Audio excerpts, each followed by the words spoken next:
I'm Admiral Pauline Grayson, 48 years old, and I built my career from the ground up, one of the youngest flag officers in the U.S. Navy. For years, I showed up for my family, funding trips home, calling between deployments, standing quietly while they celebrated my brother's every win.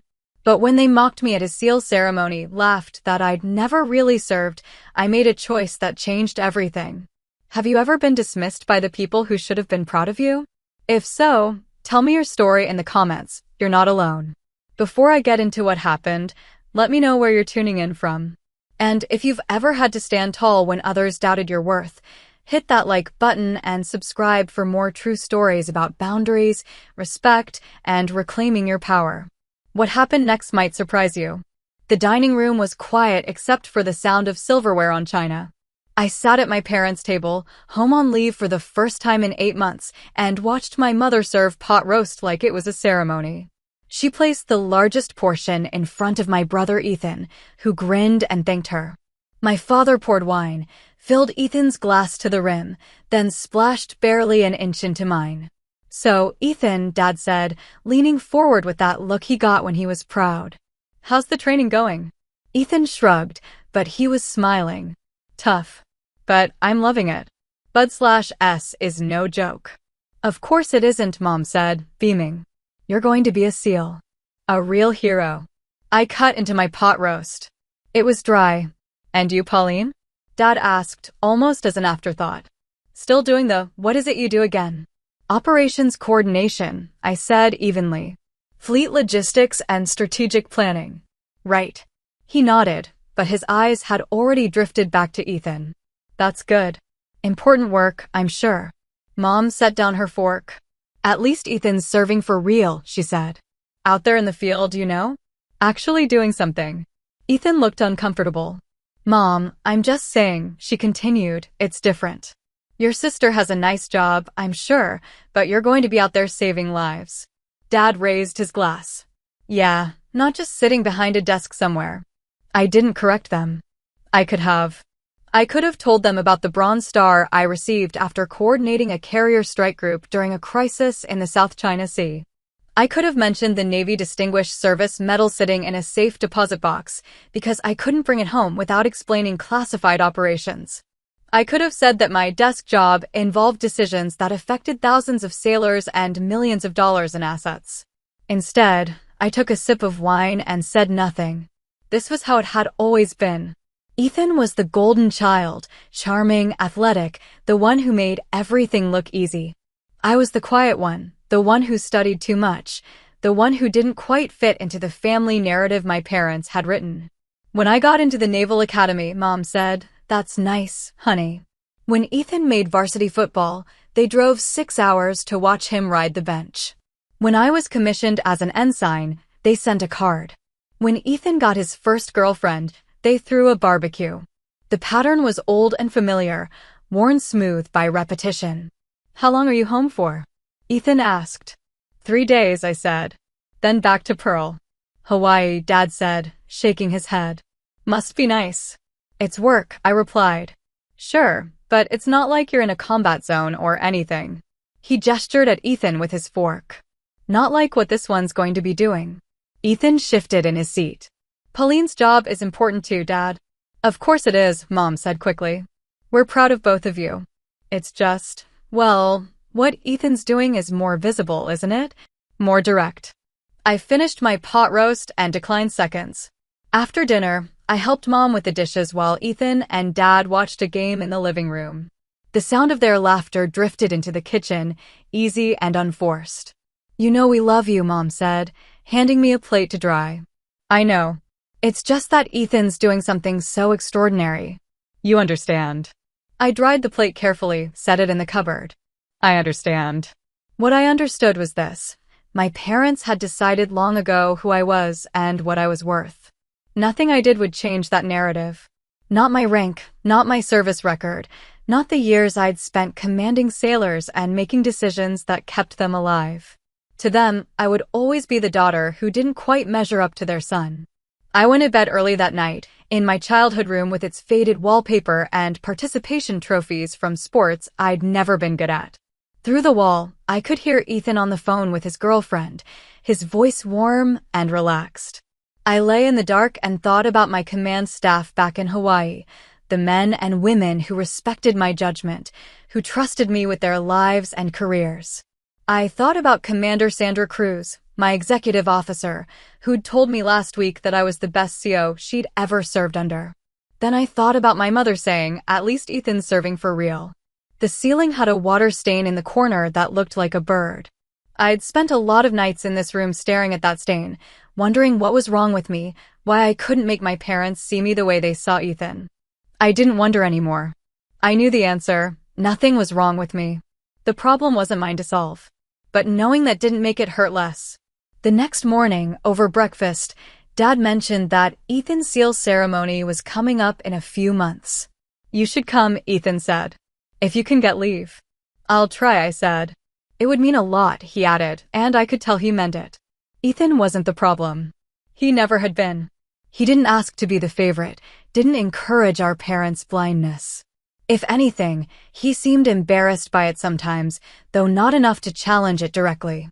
"The whole family will be there," Mom said. "It's going to be such a special day." "I'm sure it will be," I said.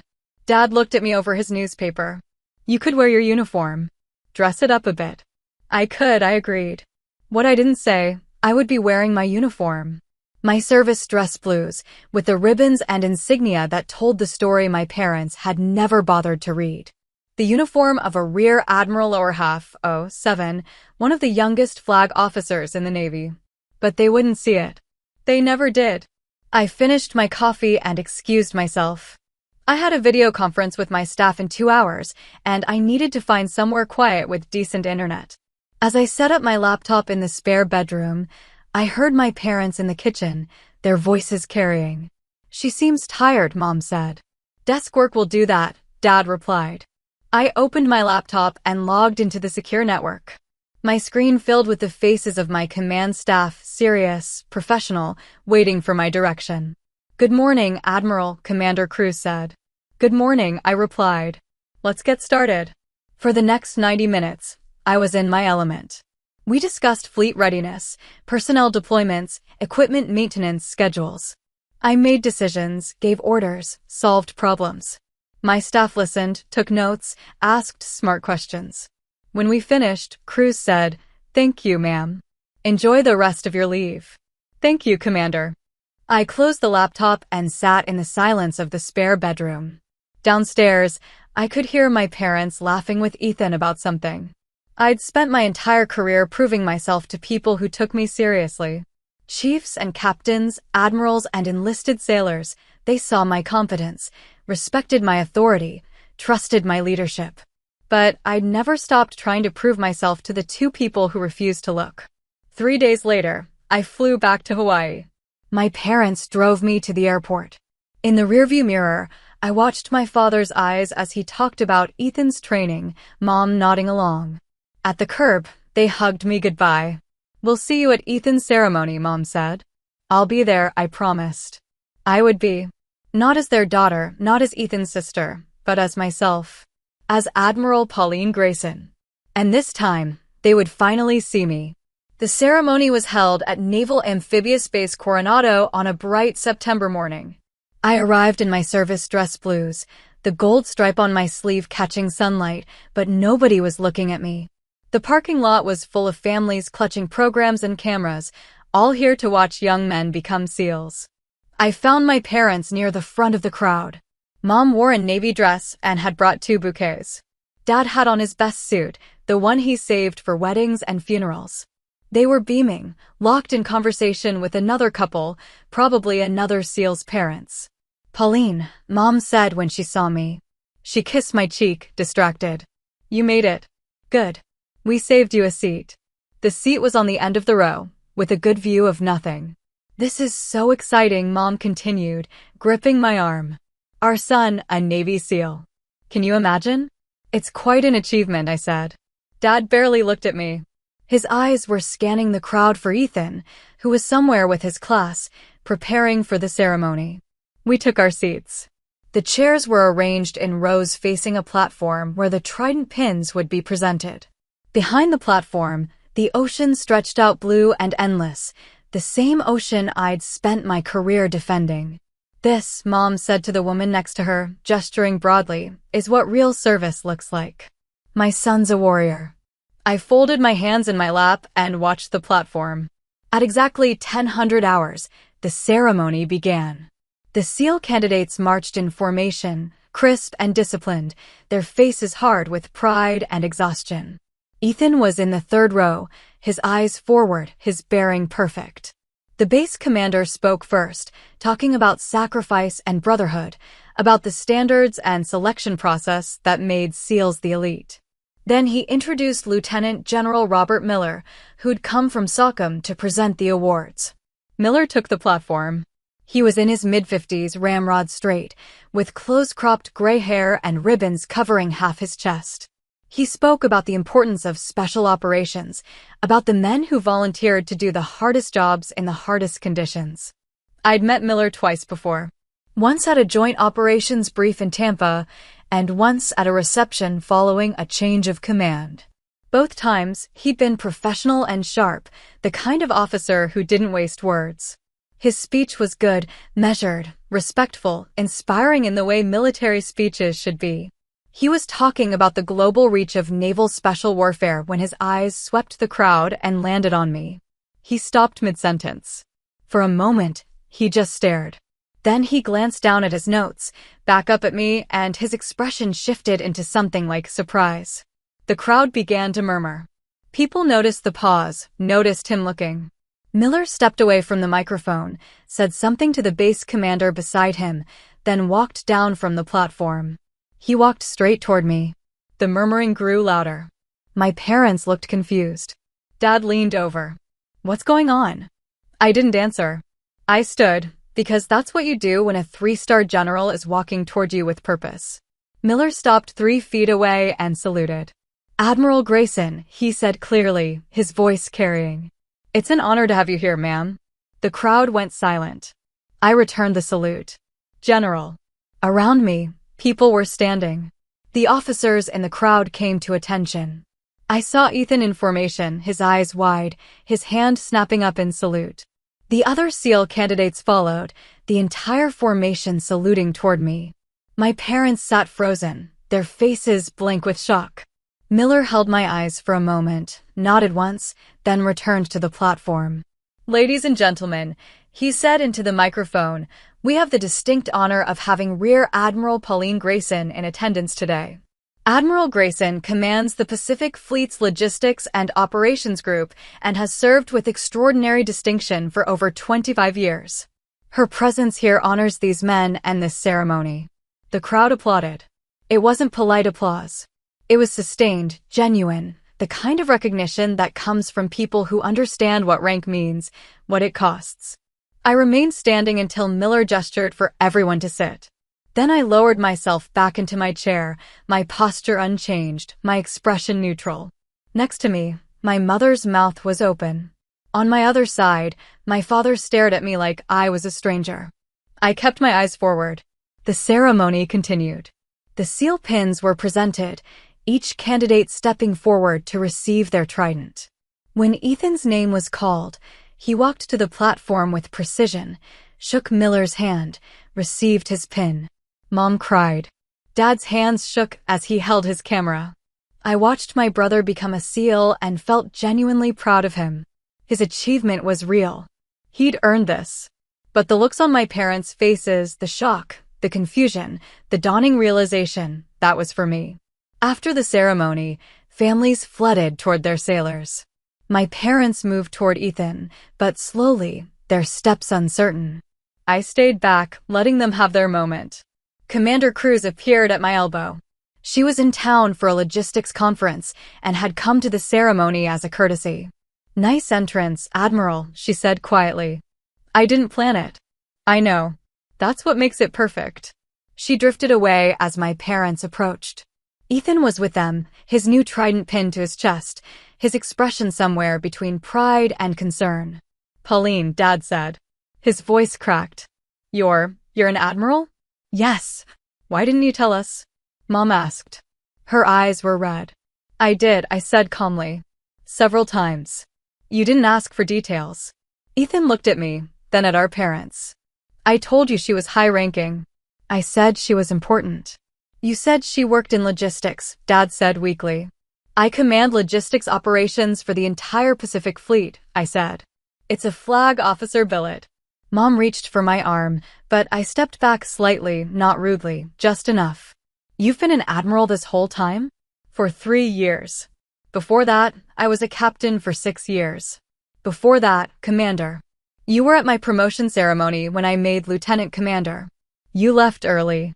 I watched the memory surface in their faces, watched them reconstruct years of casual dismissals and forgotten milestones. We didn't know, Dad said. You didn't ask. Ethan cleared his throat. I need to check in with my class. Pauline, can we talk later?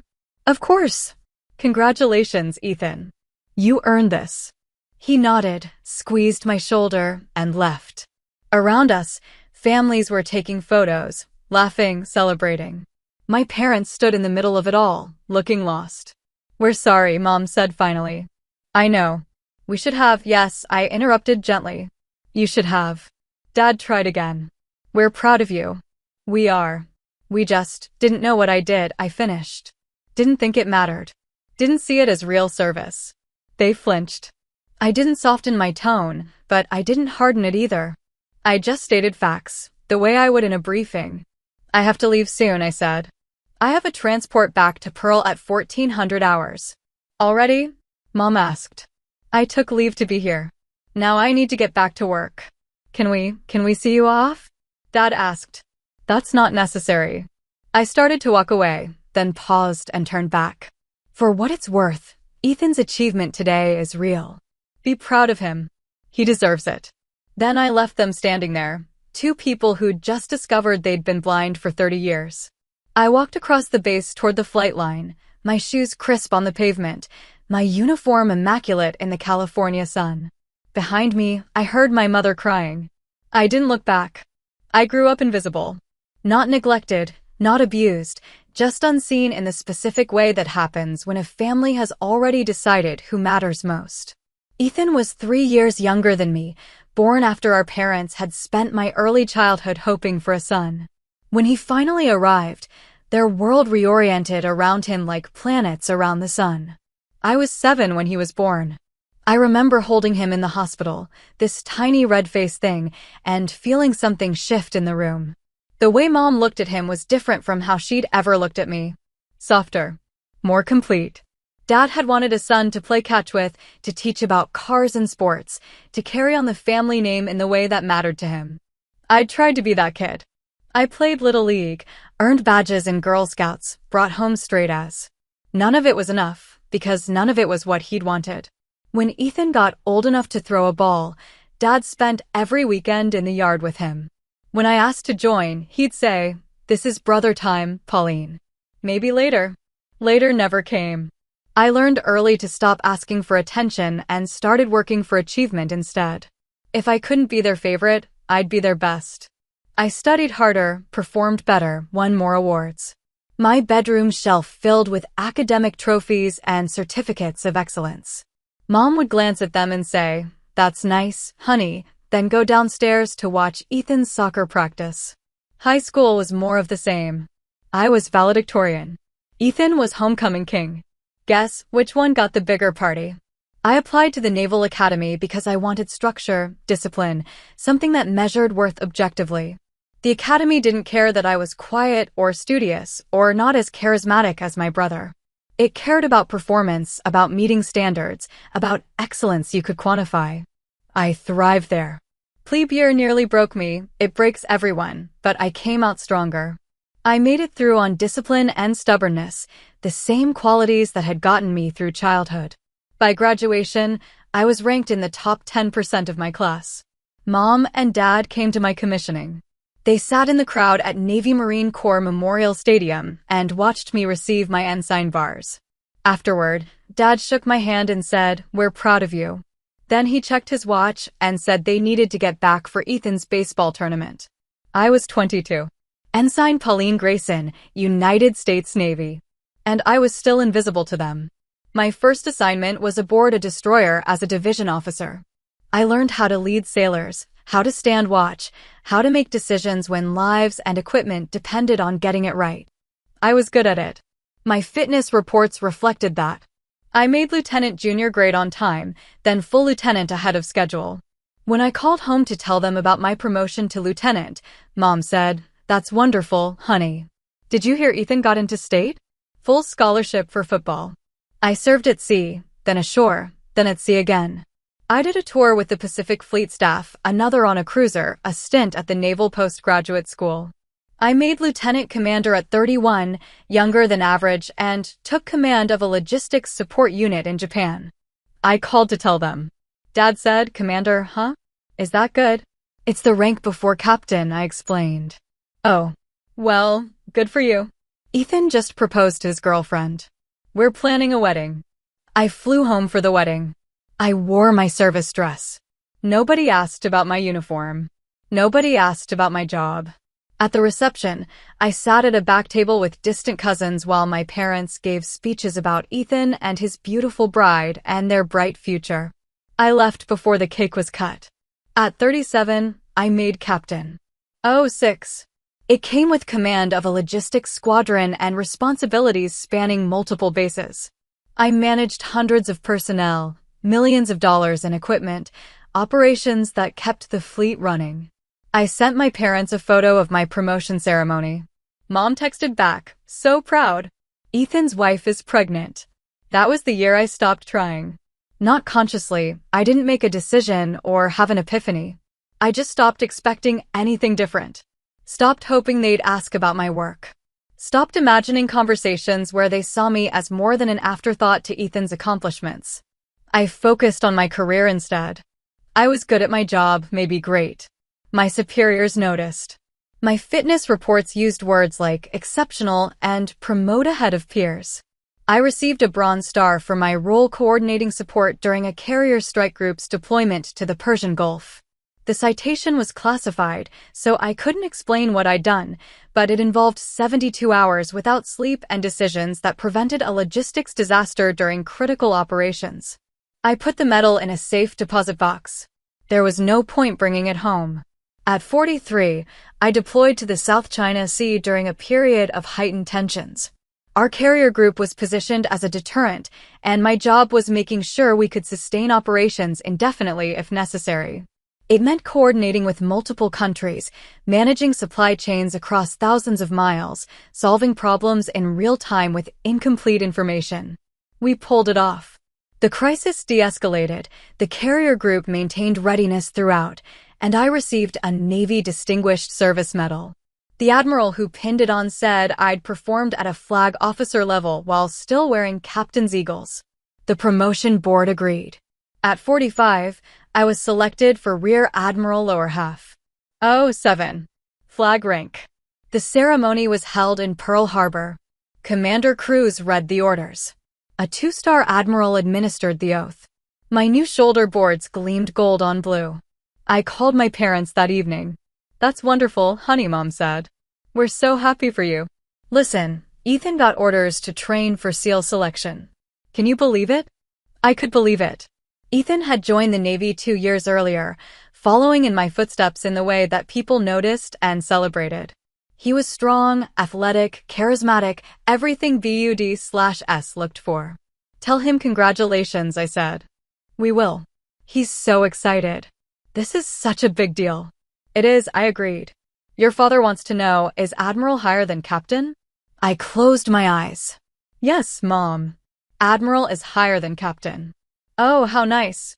So you got promoted again? Yes. Well, good for you, honey.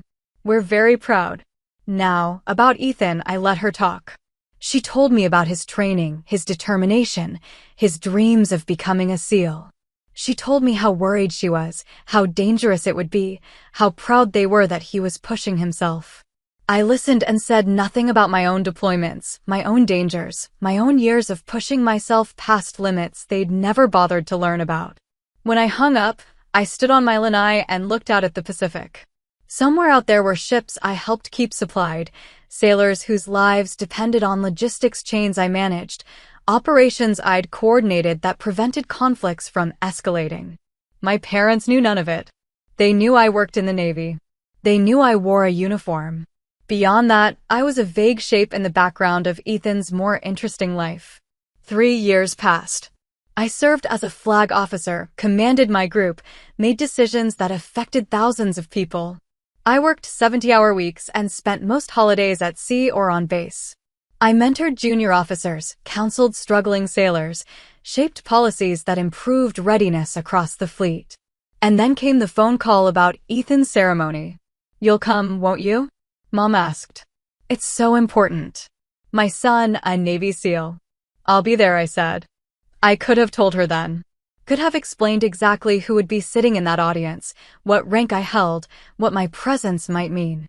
But I'd learned long ago, they didn't ask questions because they didn't want answers. They wanted me to fit into their story, not disrupt it with my own. So I said nothing. I booked leave, arranged transport, and prepared to watch my brother achieve something genuinely impressive while my parents continued not seeing me. I didn't plan what happened. Didn't orchestrate it.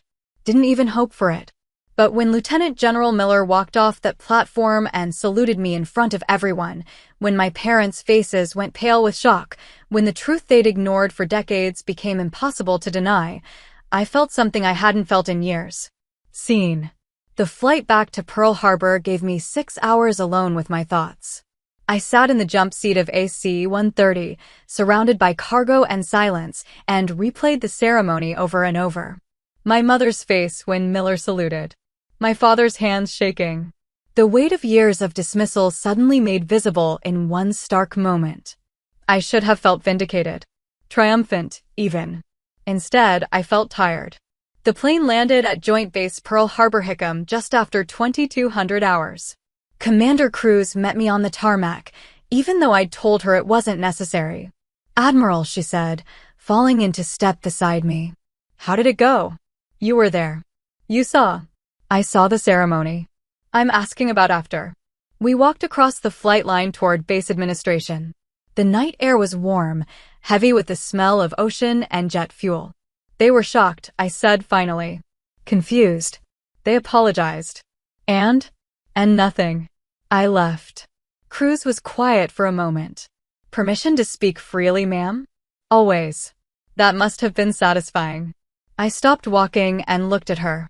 Sandra Cruz was 42, a surface warfare officer who'd commanded 2 ships before joining my staff.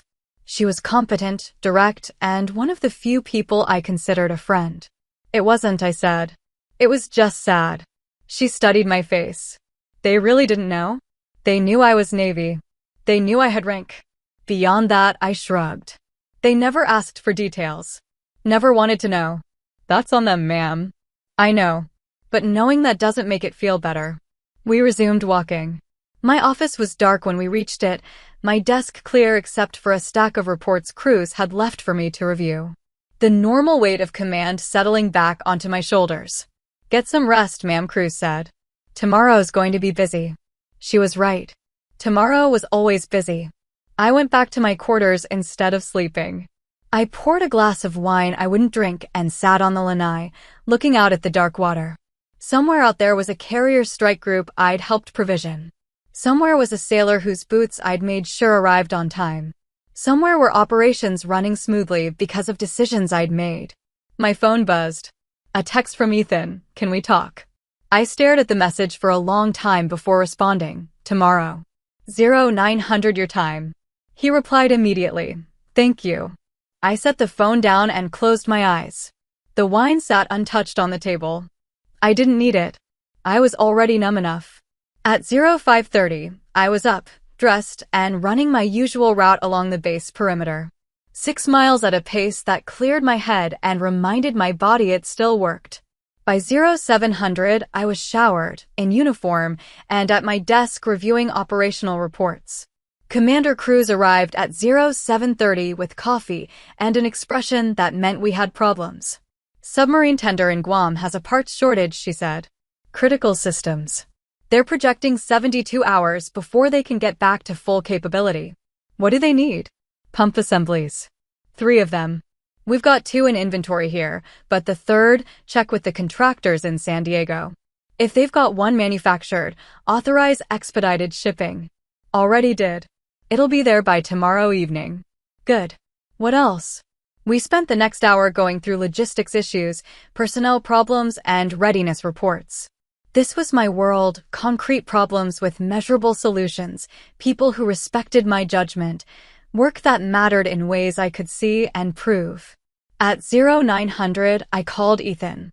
He answered on the first ring. Pauline, you wanted to talk. There was a pause. Background noise suggested he was outside, probably at the base. I wanted to apologize, he said finally. For not doing more. I should have made them understand. This isn't your fault, Ethan. I knew you were high-ranking. I tried to tell them, but they didn't. He stopped. They didn't want to hear it. I know. I'm sorry. I looked out my office window at the harbor, at the gray ships anchored in neat rows. You earned your trident yesterday, I said. That's what matters. Don't let this take away from that. They're devastated, he said quietly. Mom hasn't stopped crying. Dad keeps asking what he missed, how he didn't know. They missed everything, Ethan. Not just about rank. About who I am, what I do, why it matters. They missed 30 years. They want to fix it. Some things can't be fixed. Another pause. Then, what do you want me to tell them? I considered the question. What did I want? An apology? I'd gotten that. An explanation? There wasn't one that would satisfy me. A promise to do better? Too late for that to mean much. Tell them I need time, I said. Tell them I'm not angry, just tired. Okay, I can do that. Congratulations again, Ethan. Being a SEAL is everything you hoped it would be and harder than you can imagine. But you'll be good at it. Thank you. And Pauline? I've always been proud of you. I hope you know that. My throat tightened. I know. We hung up. I sat at my desk and stared at the phone for a moment, then forced myself back to work. The day proceeded in its normal rhythm. Meetings, decisions, problems solved, fires extinguished. At 1300 hours, I briefed a visiting congressional delegation on Pacific Fleet logistics capabilities. At 1500 hours, I reviewed fitness reports for my senior enlisted staff. At 1700 hours, I finally cleared my desk enough to leave. Commander Cruz found me on my way out. Your parents called the command center, she said. I stopped. What? About an hour ago. They asked to speak with you. The watchstander didn't put them through, told them you were in meetings. Good. They asked about your schedule. When you might be available. I rubbed my temples. Tell the watch to be polite but firm. No calls transferred without my approval. Already done. Just thought you should know. Thank you, Sandra. She hesitated. For what it's worth, ma'am, you handled that ceremony with more grace than I would have. I've had practice being overlooked. That shouldn't be something you're good at. She was right. It shouldn't be. That night, I got an email from my mother. The subject line was, "We're so sorry." I stared at it for 10 minutes before opening it. The message was long, emotional, full of explanations and justifications and desperate apologies. She talked about being busy with Ethan, about not understanding military rank, about assuming I would tell them if anything important happened. She said they loved me, had always loved me, were so proud of everything I'd accomplished. At the end, she wrote, "Please come home. Let us make this right." I closed the laptop without responding. The next morning, my father called. I let it go to voicemail. Then he called again. And again. By the afternoon, I had 7 missed calls and 3 voicemails I hadn't listened to. Ethan texted, "They're not handling this well." I replied, "Neither am I. What do you need?" I thought about that. What did I need? Space. Distance. Time to process decades of being unseen by the people who should have seen me first. Nothing right now, I typed. Just time. Okay, I'm here if that changes. 3 days after the ceremony, I received a package at my office. Inside was a framed photo of me at my promotion to Rear Admiral, one I'd sent them years ago. They'd never displayed it. Now it came back to me with a note in my mother's handwriting. "We should have put this on the mantle. We should have celebrated you. We're sorry we didn't." I looked at the photo, me in dress blues. The Admiral's star on my shoulder board, my face composed and professional. The woman in that photo had earned everything she wore. She'd climbed through ranks and proved herself over and over, not for recognition, but because it was who she was. That woman didn't need her parents' approval. But the girl she'd been, the one who'd tried so hard to be seen, still ached with their absence. I put the photo on my desk, facing away from me. Then I got back to work. 3 weeks after the ceremony, my parents stopped calling. The daily voicemails tapered to every other day, then twice a week, then silence. I told myself I was relieved. Mostly, I believed it. Work consumed me the way it always had. I reviewed deployment schedules, authorized equipment transfers, mediated disputes between commands competing for limited resources. Commander Cruz ran the daily operations while I focused on strategic planning and the endless meetings that came with flag rank. At 0700 on a Tuesday, she knocked on my office door with a peculiar expression. "Admiral, you have visitors." I looked up from my reports. "I don't have anything on my calendar." "I know. But they're here anyway." "Who?" "Your parents." I set down my pen carefully. "They're here? On base?" "At the visitor center. They flew in last night, apparently. They're asking to see you." My first instinct was to refuse. Send them away. Make them understand that you couldn't ignore someone for 30 years and then demand an audience. But I was an admiral. I didn't hide from difficult conversations. "Bring them to conference room B," I said. "Give me 10 minutes. Cruz nodded and left. I sat alone in my office, breathing steadily, preparing myself the way I would for any challenging negotiation. They were waiting when I arrived. Mom stood by the window overlooking the harbor, her hands clasped in front of her. Dad sat at the conference table, looking older than I remembered. They both turned when I entered, and the hope on their faces was painful to see. "Pauline," Mom said. I closed the door. "You should have called first." "You weren't taking our calls," Dad said. "There's a reason for that." Mom's eyes were red, like she'd been crying recently. "We needed to see you. To talk in person." I remained standing, kept my posture formal. "You have 15 minutes. I have a briefing at 0800. "We've been talking," Dad started. "About everything. About how we treated you, what we missed. And you realize now," I interrupted quietly. "After 30 years. After a general saluted me in public and you had no choice but to see what you'd ignored." "That's not fair," Mom said. "Fair." I kept my voice level, professional. "I made lieutenant commander at 31. You asked if that was good. I made captain at 37 and sent you a photo of my promotion ceremony. You texted back about Ethan's wife being pregnant. I became an admiral at 45 and you asked if that was higher than captain." Dad flinched. "We didn't understand, you didn't ask. There's a difference." I walked to the window, looked out at the ships. "I spent my entire childhood trying to get you to see me. I brought home perfect grades, won every award my school offered, got into one of the most competitive universities in the country. None of it mattered, because I wasn't Ethan." "We loved you," Mom said, her voice breaking. "I'm sure you did. But love and attention aren't the same thing. Love and respect aren't the same thing. You loved me the way you'd love furniture, present, functional, easy to overlook." "That's not true," Dad protested. I turned to face them. "When was my last promotion?" They looked at each other, uncertain. "When was my last deployment? What ship was I stationed on before I came to Pearl? What does my job actually entail?" I paused. "You can't answer any of those questions, can you?" Silence. "But you can tell me about Ethan's Bud/S training. About his girlfriend, his wedding, his hopes for special operations. You know everything about his life because you paid attention to it." Mom wiped her eyes. "We're here now. We're trying. Trying now.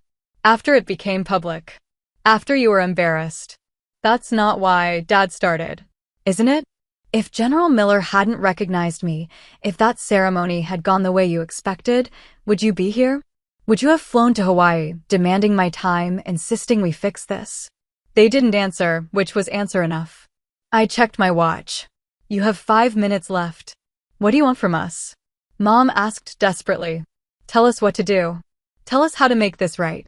I want you to go home. Pauline, I want you to think about what you missed. Really think about it. Not just my rank, but everything. The nights I stayed up studying while you watched Ethan's games. The awards ceremonies you left early. The deployments I came back from to find you'd barely noticed I was gone. I want you to understand that this isn't about one ceremony or one moment. It's about 30 years of choosing not to see me. Dad's voice was rough. We see you now. Do you? Or do you see a rank that embarrassed you? Do you see an admiral? Or do you see your daughter? Both, he said. Then you're looking at someone you don't know. Because the daughter you remember learned a long time ago to stop expecting anything from you. Mom stepped forward. Don't say that. It's true. I built a career. I commanded sailors. I made decisions that affected thousands of people. I did all of it knowing you'd never understand or appreciate any of it. And I was fine with that. I made peace with it. But we want to understand now, she insisted. Now isn't enough. The words hung in the air between us. Outside the window, a guided missile destroyer was moving through the harbor, sailors on deck preparing to moor. I need time, I said finally. Months, maybe years. I need to figure out what kind of relationship we can have, if any. And I need to do that without you showing up unannounced, making demands, trying to fix something that's been broken for decades. So we just wait? Dad asked. You wait. You think. And maybe, eventually, we can talk. But it happens on my terms, my timeline. Not yours. Mom was crying openly now. We love you. I know. But love isn't enough when it comes with 30 years of blindness. I walked to the door, opened it. Commander Cruz was in the hallway, professional and discreet.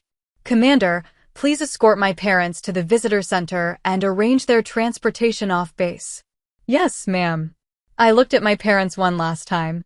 They seemed smaller, older, diminished by the weight of their own failure. Goodbye, I said. Then I walked away. I made it to my office, closed the door, and stood at the window with my hands braced against the sill. My chest felt tight, my breathing shallow. There was a knock. Cruz entered without waiting for permission. How did you know? I asked without turning. 23 years in the Navy, ma'am. I know what it looks like when someone's barely holding it together. She didn't say anything else, just stood there in silent support. After a moment, my breathing steadied. They meant well, I said. Doesn't mean they did well. No, it doesn't. I straightened, adjusted my uniform, restored the composure that was as much a part of me as the rank on my shoulders. I have a briefing in 10 minutes. I rescheduled it. You have the morning clear. I looked at her. That wasn't necessary. With respect, ma'am, it was. She left me alone. I sat at my desk and stared at the framed photo my mother had sent back, the one of my promotion to Rear Admiral. In it, I looked confident, accomplished, complete. I picked up my phone and texted Ethan. Saw Mom and Dad today. It didn't go well. His response came quickly. I'm sorry. Are you okay? I typed and deleted 3 responses before settling on, I will be. Because I would be. I'd survived 30 years of invisibility. I'd survived this too. The rest of the day proceeded normally. I attended meetings, made decisions, solved problems. Nobody looking at me would have known that anything was wrong, and that was exactly how I needed it to be. That evening, alone in my quarters, I allowed myself exactly 10 minutes of grief. 10 minutes to feel the loss of what could have been, should have been, never was. Then I poured a glass of water, reviewed the next day's schedule, and prepared for sleep. I'd spent my life proving I didn't need their validation. Now I just had to believe it. For months after the ceremony, Ethan called at 0200 hours. I was already awake, insomnia had become a familiar companion, so I answered. Pauline. His voice was rough, exhausted. I need help. I sat up, instantly alert. What's wrong? Are you injured? No. Yes. I don't know. He paused. I'm struggling. Training is, it's harder than I thought. And I can't talk to Mom and Dad about it. Why not? Because they think I'm invincible. They've spent my whole life telling me I'm special, that I can do anything. How do I tell them I'm failing? I walked to the window. Outside, Pearl Harbor was dark and quiet. Are you failing? I asked. I don't know. Maybe. I'm injured, nothing serious, but it's slowing me down. And mentally, I'm exhausted. Everyone here is as good as me or better. I'm not special anymore, and I don't know how to be average. There was something raw in his voice, something I recognized from my own plebe year at the academy. Where are you right now? I asked. Coronado. Outside the barracks. Go inside. Find somewhere private. I'll wait. I heard him moving, heard a door close. Then, okay. Listen to me, I said. What you're feeling is normal. Everyone in selection feels it. The whole point of BUD/S is to push you past what you think you can handle. But what if I can't handle it? Then you can't. And that's not the end of the world. Silence on the other end. Ethan, being a SEAL isn't the only way to serve. It's not the only way to matter. If this isn't for you, that doesn't make you a failure. It makes me less than I was supposed to be. And there it was, the weight of a lifetime of being the golden child, the one who was supposed to succeed at everything. You were supposed to be perfect because Mom and Dad needed you to be, I said quietly. They put that on you the same way they ignored me. Neither of us asked for it, and neither of us deserved it. How did you do it? He asked. How did you keep going when nobody was watching? I thought about that question. How had I done it? What had sustained me through years of being overlooked? I found purpose outside their approval, I said finally. I served because I believed in it, not because anyone was clapping. I led sailors because they needed leadership, not because it would impress my parents. I built a life where my worth wasn't dependent on their recognition. I don't know if I can do that. You can. But first, you have to survive training. So here's what you're going to do. Tomorrow, you're going to see the medical staff about your injury. No pushing through pain, no being a hero. Get it treated properly. That'll put me behind. Better behind than broken. Then you're going to focus on one day at a time. Not the whole program, not what happens after. Just the next day, the next evolution, the next challenge. Okay. And Ethan? If you decide to quit, if you decide this isn't for you, that's okay too. I'll still be proud of you. His voice cracked. You're the only one who would be. Then I'm the only one whose opinion should matter. We talked for another 20 minutes.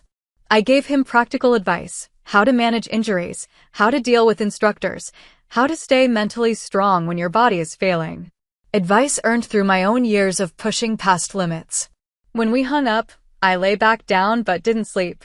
Instead, I thought about my brother, the golden child who'd carried the weight of our parents' expectations his entire life, who'd never been allowed to be average or uncertain or afraid. Maybe we'd both been damaged, just in different ways. Over the next few months, Ethan called regularly. Sometimes for advice, sometimes just to talk. I became his lifeline through BUD/S, the person who understood what he was enduring without judgment or expectation. He made it through.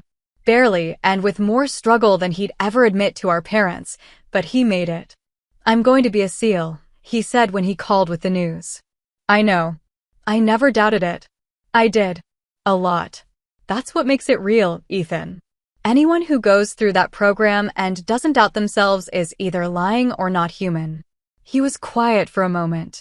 Thank you. For everything. I couldn't have done this without you. Yes, you could have. But I'm glad I could help. After we hung up, Commander Cruz found me in my office. Good news? She asked, reading my expression. My brother completed training. The SEAL? Yes. She nodded. That's a real accomplishment. You should be proud. I am. He worked hard for it. So did you, she said. For your rank, I mean. You worked hard too. I looked at her, wondering where this was going. I've been thinking about what happened at that ceremony, she continued. About your parents. And I realized something. What? You spent your whole career becoming someone worthy of respect, someone who earned everything she has. And you did it without recognition or support. That's more impressive than anything your brother accomplished. That's not a competition, Sandra. I know. But sometimes people need to hear that they're remarkable, even if it's not from the people they wanted to hear it from. She left before I could respond. That evening, I received an email from Ethan. The subject line was "Thank you," and the message was simple. You're the best officer I know, and the best sister. I'm sorry it took me so long to say it. I read it 3 times. Then filed it in a folder I'd labeled Things That Matter. 2 weeks later, my parents called. I'd been screening their calls for months, but something made me answer this time. Pauline, Mom said. Thank you for taking our call. What do you need? We wanted to tell you something. We've been seeing a therapist. About our family, about how we treated you. We wanted you to know we're trying to understand. I sat down slowly. A therapist? Dr. Morrison. She specializes in family dynamics. We've had 6 sessions so far. Dad's voice joined in. They had me on speaker. She's been helping us see things from your perspective. How our behavior affected you. How we damaged our relationship. That's good, I said carefully. We're not asking for forgiveness, Mom continued. Not yet. We just wanted you to know we're working on ourselves. That we're serious about this. Okay. And we wanted to tell you, we told Ethan about our sessions. We apologized to him too, for putting too much pressure on him, for making him responsible for our pride. That surprised me. How did he take it? Better than we deserved. He said you'd been helping him through training. That you were the one he turned to when things got hard. Dad's voice was thick. You were there for him when we couldn't be. He's my brother. That's what siblings do. We should have been there for both of you, Mom said. Differently, but equally. We failed at that. I didn't argue. There was nothing to argue with. I need to go, I said. I have work. Of course. We wanted you to know. We're trying. After we hung up, I sat in the silence of my office and processed the conversation. They were trying. It didn't fix anything, didn't erase decades of damage, but it was something. Maybe that was enough for now. Commander Cruz knocked and entered. Admiral, we have a situation with the supply chain in Okinawa. Details? Equipment delivery delayed by typhoon. Base commander is requesting alternative sourcing. I pulled up my computer. Let's see what we can do. And just like that, I was back to work.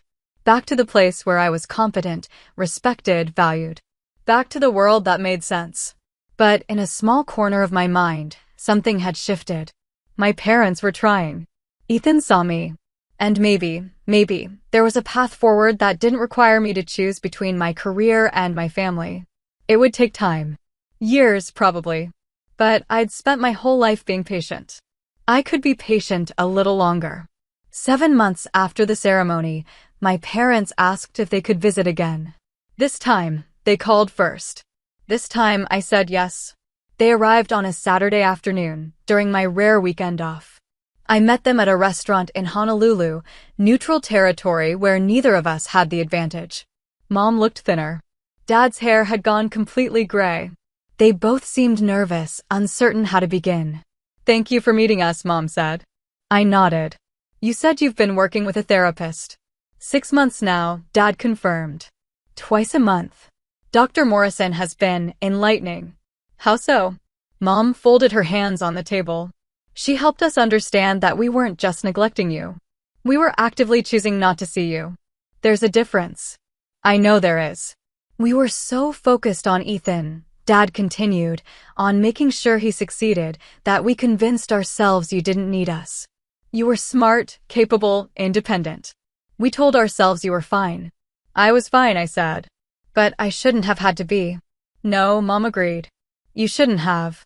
And we're sorry. Truly, deeply sorry for what we put you through. The apology was better than before. More considered, less desperate. But I'd learned that apologies were easy. Change was hard. What are you going to do differently? I asked.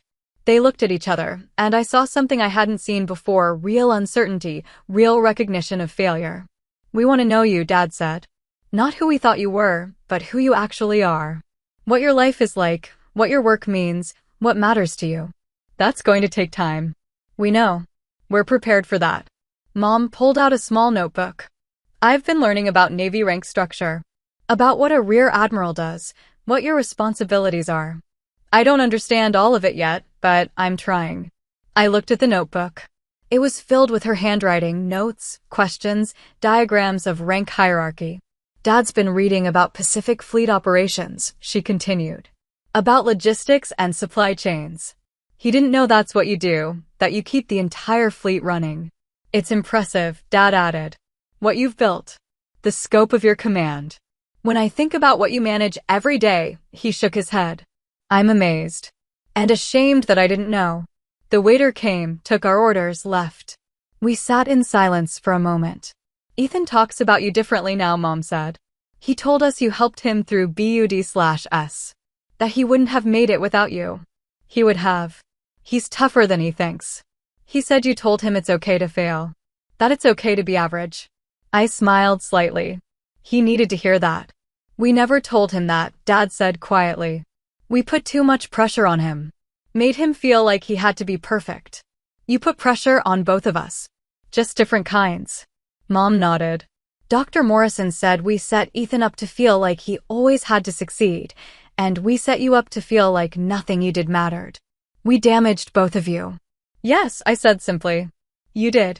The acknowledgement hung between us, not angry, not accusatory, just true. Our food arrived. We ate in careful silence, testing the boundaries of this new dynamic. We'd like to visit again, Mom said eventually. If that's all right, maybe once a month? We could learn about your work, your life here. No pressure, no expectations. Just time together. I considered the request. Part of me wanted to refuse, to maintain the distance I'd built. But another part, smaller, more uncertain, wondered if healing was possible. Once every 2 months, I countered. And you call first, every time. No surprises. Fair, Dad agreed. And if I need space, if I'm not ready for a visit, you respect that. Absolutely. And we don't talk about Ethan unless I bring him up first. Mom hesitated, then nodded. Okay. It wasn't much. It wasn't trust, wasn't forgiveness, wasn't reconciliation. But it was a start. We finished lunch. They walked me back to my car. Admiral Grayson, a voice called. I turned to see a young sailor from my command, in civilian clothes, standing nearby. Petty Officer Davis, I acknowledged. He came to attention instinctively. Ma'am, I just wanted to say thank you for approving my transfer request. My wife just had a baby, and being stationed closer to her family means everything. You're a good sailor, Davis. You earned it. Congratulations on the baby. Thank you, ma'am. He nodded to my parents, then walked away. I turned back to find them staring at me. That happens a lot, Mom said. Doesn't it? People recognizing you, thanking you. Sometimes. You matter to them, Dad said slowly. They respect you. They respect the rank. And hopefully, they respect how I wear it. We should have respected it too, Mom said. All of it. All of you. I unlocked my car.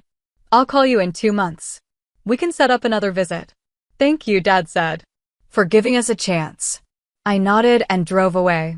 In my rearview mirror, I watched them standing in the parking lot, looking smaller and older and somehow more real than they'd ever seemed before. That night, Ethan called. How did it go? He asked. Better than expected. They're trying. That's good. Right? It's something. Whether it's enough remains to be seen. Fair. He paused. For what it's worth, they talk about you differently now. With respect. With pride. It's 30 years too late, Ethan. I know. But maybe late is better than never. Maybe. I wasn't sure yet. Over the next few months, my parents visited twice more. We had lunch, walked around the island, talked about my work. Slowly, carefully, they began to understand what my career actually entailed. Mom asked questions about command structure. Dad wanted to know about the ships I'd served on. They listened, really listened, when I talked about my sailors, my responsibilities, my challenges. It wasn't the relationship I'd wanted as a child. That was gone, broken beyond repair. But it might become something else. Something more honest, less painful. One evening, after they'd returned home, I received a package. Inside was a photo album Mom had made. It contained every photo of me in uniform she could find, my commissioning, my promotions, my change of command ceremonies. Photos I'd sent, and they'd filed away. Now they were mounted carefully, with captions in her handwriting describing each event, each achievement. On the first page, she'd written, "To the daughter we should have celebrated all along. We're sorry it took us so long to see you." I set the album on my shelf, next to my awards and decorations. It wasn't forgiveness. Not yet. But it was acknowledgement. And for now, that was enough. 14 months after the ceremony, I received orders for promotion consideration to Vice Admiral. Oh, 9. 3 stars. Commander Cruz delivered the news personally, walking into my office with a rare smile. Congratulations, Admiral. You're on the list. I looked up from my reports. Which list? Promotion board. They're considering you for Vice Admiral. The official notification will come through channels, but I heard from a friend at Bupers. You're on the short list. I sat back in my chair, processing. Vice Admiral meant bigger command, broader responsibilities, deeper impact. It also meant more visibility, more scrutiny, more pressure. When's the board meet? Next month. Results probably within 6 weeks after that. Thank you for the heads up. She left, and I was alone with the news. 3 stars. 30 years after joining the Navy as an uncertain ensign, I was being considered for the highest ranks of naval leadership. I thought about calling my parents, then decided to wait. If I made the list, I'd tell them. If I didn't, there was no reason to mention it. The next 6 weeks were normal, meetings, decisions, problems solved. I didn't think about the promotion board. Thinking about it wouldn't change the outcome. Then, on a Tuesday morning, the call came. Admiral Grayson, this is Vice Admiral Peters. I wanted to inform you personally, you've been selected for promotion to Vice Admiral. Congratulations. I stood reflexively, even though he couldn't see me. Thank you, sir. Your ceremony is scheduled for 8 weeks from now at Pearl. We'll send the formal details through your command. You've earned this, Pauline. Your record is exemplary. After we hung up, I stood at my window and looked out at the harbor. Somewhere out there were ships I'd helped provision, sailors I'd helped lead, operations I'd helped execute. 30 years of service, distilled into 3 stars. Commander Cruz knocked and entered. I heard, "Congratulations, Admiral." Or should I start practicing Vice Admiral? Not yet. How do you feel? I considered the question honestly. Proud. Tired. Ready. Your parents will be thrilled. Probably. She studied my face. You're not going to tell them yet, are you? I'll tell them after the ceremony. Not before. Why? Because this one is mine. I don't want to share it with their opinions or their pride or their attempts to make up for lost time. This promotion, I earned it without them. I want to celebrate it the same way. She nodded. Understood, ma'am. The next 8 weeks passed in preparation. My dress uniform was updated with the 3-star insignia. My staff coordinated the ceremony. Invitations went out to commands across the Pacific Fleet. I didn't invite my parents. I told Ethan, swore him to secrecy, and asked him not to tell them. Are you sure? He asked. I'm sure. They're going to be hurt. They'll survive. This is important to me, Ethan. I need it to be on my terms. He understood. He'd been working with his own therapist, processing the pressure of being the golden child. He was learning, slowly, to separate his parents' expectations from his own worth. I'm proud of you, he said. 3 stars. That's incredible. Thank you. You know, he added, I tell people my sister's an admiral. They're always impressed. Makes me feel like I'm related to someone important. You are someone important, Ethan. You don't need to borrow that from me. I know.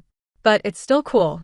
The ceremony was held on a Friday morning on the same pier where I'd stood months earlier after the SEAL ceremony. The weather was perfect, clear sky, calm water, the kind of day that made Hawaii look like paradise. The Pacific Fleet commander administered the oath. My staff stood in formation, crisp and professional. Other flag officers attended, along with commanding officers from across the fleet. When the 3-star shoulder boards were pinned on, when the crowd applauded, I felt something I hadn't felt before, complete. Not because of the rank, though that mattered. Not because of the recognition, though that was meaningful. But because I'd reached this moment entirely on my own merit, without compromise, without needing validation from anyone except the institution I served. After the ceremony, there was a reception. Officers congratulated me, shook my hand, offered respect that had nothing to do with my family or their expectations. Commander Cruz, now executive officer to a 3-star, found me near the end. How does it feel, Admiral? Right, I said simply. Your parents will be upset they missed this. I know. But some moments need to be ours alone. She raised her glass. To Vice Admiral Grayson. May your next command be as successful as your last. We toasted, and I looked out over the harbor at the ships riding at anchor. That evening, I called my parents. "Pauline," Mom answered. "This is a nice surprise. I have news. I was promoted last week. To Vice Admiral." Silence. Then, last week. "Yes. You didn't tell us?" Dad's voice joined in speakerphone again. "No. Why not?" Mom asked, hurt evident in her voice. "Because I needed that moment to be mine. Just mine. Without your pride or your guilt or your attempts to make up for the past. I earned 3 stars through 30 years of work you never bothered to understand. I wanted to celebrate that achievement without you." More silence. "That's fair," Dad said finally. "That's more than fair. We would have liked to be there," Mom said quietly. "I know. But I needed it more than you did. Can we?" She paused. "Can we at least see photos? Can you tell us about it?" I considered refusing. But they'd been trying, in their own stumbling way, to rebuild what they'd broken. "I'll send you photos. And next time you visit, I'll tell you about it." "When can we visit?" Dad asked. 2 months. Like we agreed. "Okay. And Pauline? Congratulations. We're proud of you." "I know. But your pride isn't why I did it." We hung up. I stood on my lanai with a glass of wine I actually drank this time and watched the sunset over the Pacific. My phone buzzed. A text from Ethan. "Saw the photos Cruz sent me. You look like a badass. 3 stars suits you." I smiled and replied, "Thanks. How's the team?" "Good. Deployed next month. Probably can't tell you where." "Probably not. Stay safe. Always. Love you, sis." "Love you too." I set the phone down and thought about the path that had brought me here. The years of being overlooked, the quiet determination, the refusal to let their blindness define me. I'd built a career worth respecting. I'd earned rank worth celebrating. I'd become someone worth knowing, not because of my family, but despite them. And now, finally, they were beginning to see it. Whether they truly understood, whether we'd ever have the relationship I'd wanted as a child, that remained uncertain. But I'd stopped needing their validation. I had my own. The next morning, I arrived at my office at 0600. My new responsibilities included oversight of Pacific Fleet logistics and strategic operations across 13 time zones. The scope was enormous, the stakes high, the work meaningful. Commander Cruz was already at her desk. "Ready for your first day as a 3-star, Admiral?" "I've been ready my whole career." She smiled. "Yes, ma'am. You have." I sat down, pulled up my reports, and got to work. Out there, across the Pacific, were ships that needed provisions, sailors who needed support, operations that required coordination. My job was making sure they succeeded, making sure they came home, making sure the fleet remained ready. It was work I was good at. Work that mattered. Work that defined me more than any family relationship ever could. My parents would visit in 2 months. We'd have lunch, talk about my promotion, continue rebuilding something that might eventually resemble a relationship. But whether they understood or not, whether they were proud or not, whether they finally saw me or not, none of it changed who I was. I was Vice Admiral Pauline Grayson, United States Navy. I commanded thousands of sailors, managed billions of dollars in resources, and made decisions that shaped Pacific operations. I'd earned every inch of the 3 gold stars on my shoulder boards. And I'd done it by refusing to be invisible, even when the people who should have seen me first chose to look away. That was my victory. Not the ceremony, not the moment of public recognition, not their belated apology. My victory was becoming someone I respected, someone I was proud to be, someone who didn't need their validation to know her worth. I looked out my office window at the harbor, at the gray ships preparing for another day of operations. Then I turned back to my computer and got to work. Because the mission continued. The fleet needed leadership. And I was exactly where I was supposed to be. Doing exactly what I was meant to do. On my own terms. Finally. That's where I drew the line and kept it. If this hit home, tap like, subscribe, and share it with someone who needs the reminder. Your worth doesn't require permission. Tell me in the comments, have you ever been dismissed by family and had to set a boundary? What finally made you stop proving yourself to people who wouldn't see you? If you served or supported someone who did, How did recognition, or the lack of it, shape your relationships? What would being seen look like for you right now? After a public reveal like mine, would you reconcile or keep your distance? Why?